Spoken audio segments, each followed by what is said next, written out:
Terima kasih sudah klik video ini. Jangan lupa untuk subscribe, like, serta share ke teman-teman kamu agar channel ini dapat berkembang lebih baik lagi. Tahukah kamu Menara Babel? Ya, Menara Babel. Kita akan menelusuri sejarah Menara Babel berdasarkan dua sumber, Alkitab dan Al-Quran. Menara Babel adalah sebuah struktur yang diceritakan dalam kitab Kejadian. Dalam Alkitab, Kejadian 11 ayat 1 hingga 9. Menara ini konon dibangun oleh manusia pada zaman dahulu di wilayah yang diyakini sebagai Babel atau Babylon, yaitu di Mesopotamia, wilayah yang sekarang merupakan bagian dari Irak modern. Dalam cerita Alkitab, pembangunan menara ini dipimpin oleh umat manusia yang pada waktu itu masih berbicara satu bahasa yang sama. Dan mereka ingin membangun sebuah menara yang mencapai langit untuk membuat nama bagi mereka sendiri, dan agar mereka tidak tersebar ke seluruh bumi.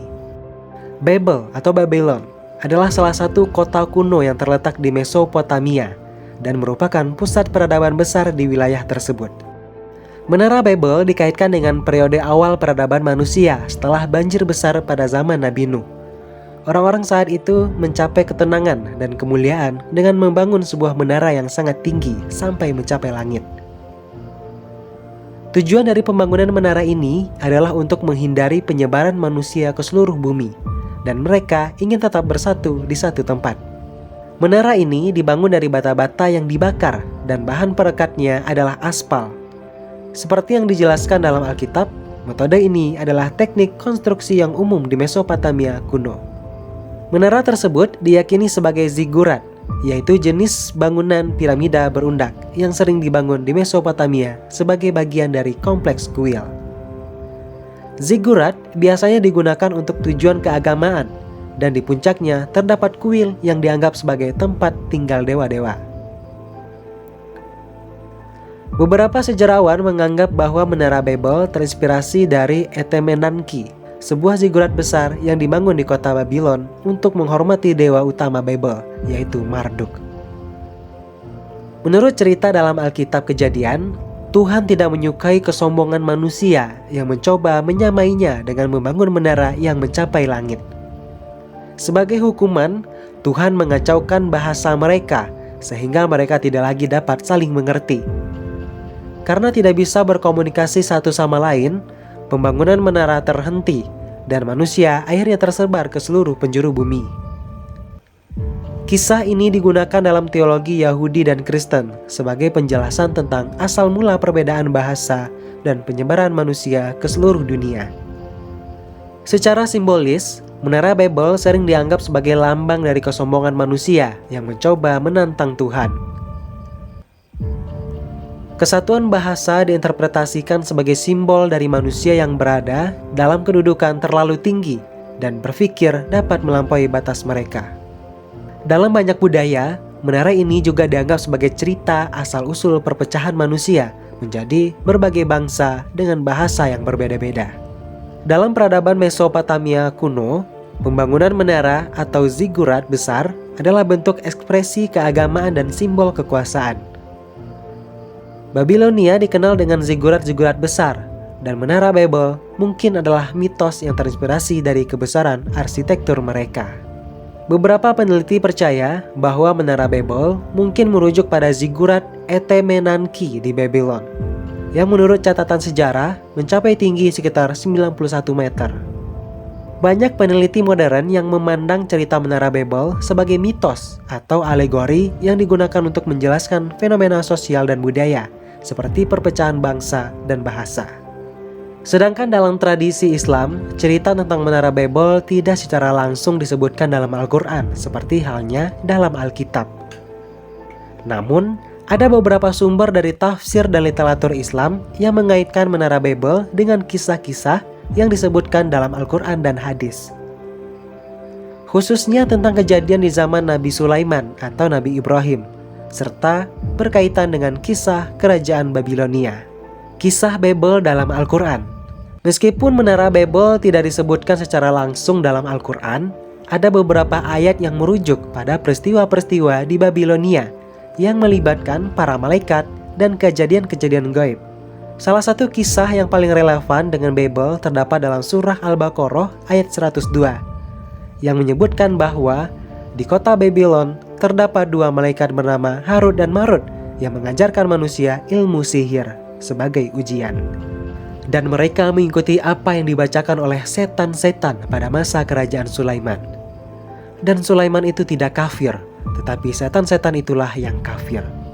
Mereka mengajarkan sihir kepada manusia dan apa yang diturunkan kepada dua malaikat di negeri Babel, yaitu Harut dan Marut. Padahal keduanya tidak mengajarkan sesuatu kepada seseorang pun sebelum mengatakan, "Sesungguhnya kami hanyalah cobaan bagimu, sebab itu janganlah kafir." Maka mereka mempelajari dari keduanya apa yang dengan sihir itu mereka dapat menceraikan antara seorang suami dengan istrinya. Al-Quran Surah Al-Baqarah ayat 102. Dalam ayat ini disebutkan bahwa Babylon adalah tempat di mana dua malaikat Harut dan Marut diturunkan untuk menguji manusia dengan ilmu sihir. Cerita ini seringkali dianggap terkait dengan kota kuno Babel dan juga merupakan lokasi menara Babel dalam tradisi Yahudi dan Kristen. Babilonia berkaitan dengan cerita tentang Raja Namrud, yang dalam bahasa sumber dianggap sebagai Raja Babilonia. Juga memiliki kaitan dengan kisah-kisah tentang Babel dan pertentangan terhadap Tuhan. Namrud adalah raja yang menurut tradisi Islam dan Yahudi berkuasa di Mesopotamia pada masa Nabi Ibrahim. Dan dia terkenal karena menyombongkan diri dan menganggap dirinya sebagai dewa. Beberapa ulama mengaitkan menara Babel dengan upaya Namrud untuk menunjukkan kekuasaan dan kebesaran, serta sebagai simbol kesombongan dan keinginan untuk menyaingi Tuhan. Menurut beberapa tafsir, Namrud memerintahkan pembangunan menara yang sangat tinggi untuk mencapai langit serupa dengan versi dalam Alkitab. Dalam cerita ini, Namrud menantang Tuhan dan ingin menunjukkan kekuatannya. Menara yang dibangun itu dapat dilihat sebagai simbol dari usaha manusia yang sombong untuk mencapai langit atau kekuasaan ilahi. Namun, seperti dalam narasi Alkitab, usaha ini akhirnya gagal karena Tuhan menghancurkan kesombongan mereka.